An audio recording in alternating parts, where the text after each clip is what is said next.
We are 100% women-owned business. We have been in logistics collectively for more than 30 years. Our strong point is rail operations, port operations, road, inbound and outbound logistics, property management, corridor and integrated supply chain solutions. We utilize the existing capacity of the railways, which means there are wagons that exist, to actually improve their turnaround times, as well as just improve the increase of capacity and movement of cargo in a smoother way. Where they do not have sufficient locomotives, we have actually taken a strategy to invest in locomotives ourselves in rolling stock, so locomotives and wagons, and we are in negotiations at this point in time to actually buy in trenches wagons and locomotives to support 3 railways in Africa that were in SADC that we're already talking to. On Monday last week, got 1 railway accepting our offer, and we're just finalizing price. We're waiting for the 2nd railway to give us something by the end of this week. And the 3rd railway is also 95% in negotiations. Indlela, therefore, provides rolling stock and maintenance of rail to its customers and to achieve productivity through real-time monitoring of the railway infrastructure and rolling stock with cutting-edge technology that predicts and indicates faults before they emerge, avoid catastrophic failures, including derailments, optimize maintenance, and analyzes data 24/7 to maximize runtime and save money. Our value proposition is process and event management, analytical services, remote access and control, role-based control, monitoring and alert management, as well as we detect material faults before they happen, looking at scheduling of railways, incident management, gate management to make the ports actually work better, weight management in terms of the weights on the railway when it leaves the mine until it gets to the port. We can report if there's something that happens on the way because we can predict that, which comes to inventory management and stock control in terms of stockpiling. We create rail capacity using our rolling stock or using existing rolling stock in those railways that we work with, as well as we are in the process of scenario planning around creating an operations center, whether it's going to be remote or it will be in the region is something that we'll decide on. But because the operations center is the heartbeat of the business, it's something that we want to make sure that we get right, and we're working on that. We're partnered with a company which is listed in Sweden that actually help us on the other side of it, of making sure that we do the monitoring. We have then had these discussions with RMD, real-time metric dimensions. They have systems with sensors that are plug and play. And we've actually gone and tested these in Mozambique at this point in time between Swaziland and Maputo to see that indeed these sensors do work. So how it works is that you have the sensors, there's various sensors that are available.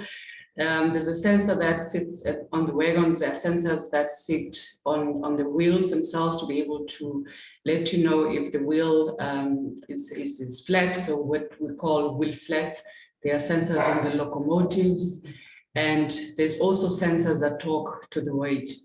Each of the PMUs has got SIM cards in it. So typically, each of the railways would require signaling equipment, which is very expensive to buy, and invest in the network so that they have fiber.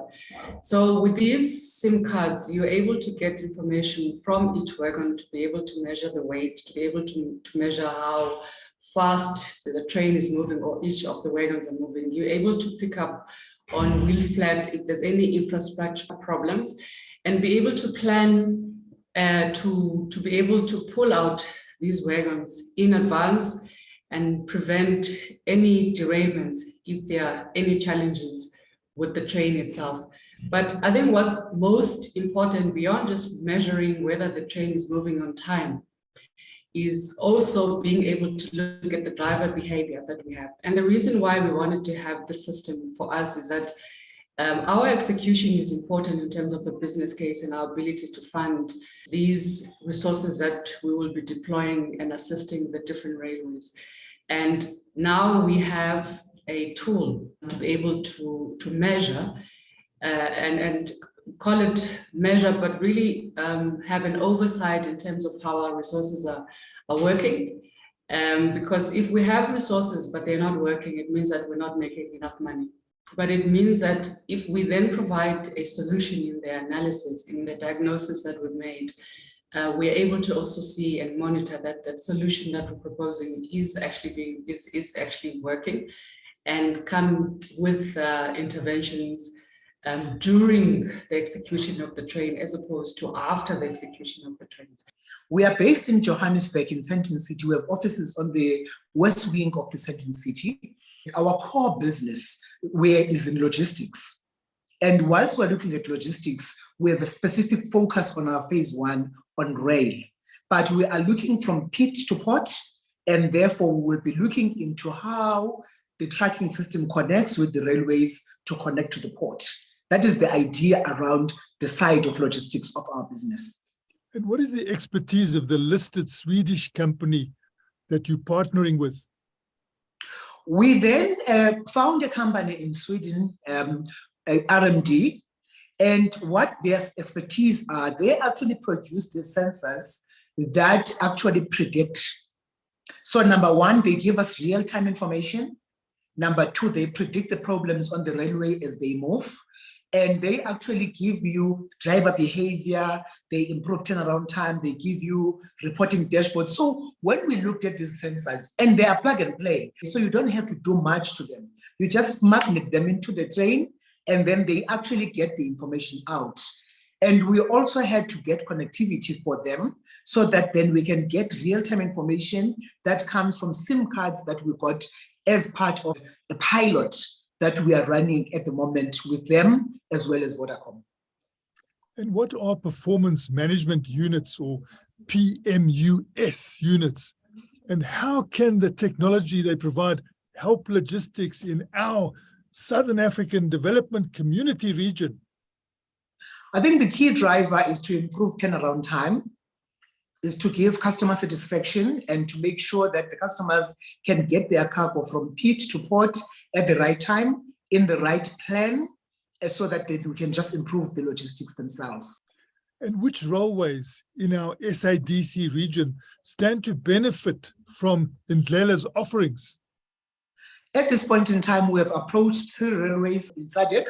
We have approached Botswana Rail, we have approached Zimbabwe Rail, and we have approached the Mozambican authorities. The opportunity, Martin, is that there are 12 corridors in SADC, and in all the 12 corridors, you have different SARA members who would benefit. So your port operators, where they have sight of where the train is. So if we're talking about pit to port, we're talking pit from the mine to the port itself. Your rail operators, we have all SADC rail operators, 12 of them, but most importantly, you have your cargo owners. So cargo owners actually don't have sight of where the cargo is. They depend on information that is provided by the railways. So this will give information to the cargo owners where we actually in the platform want to own the data, and that data will be able to share it with the cargo owners. So there's just so many customers that would be able to use the system that we have. Transnet itself will be able to identify, together with its cargo owners, where cargo is from the time that it departed the siding to when it gets to the port. That was Creamer Media's Engineering News and Mining Weekly, speaking to Ndlela Connections.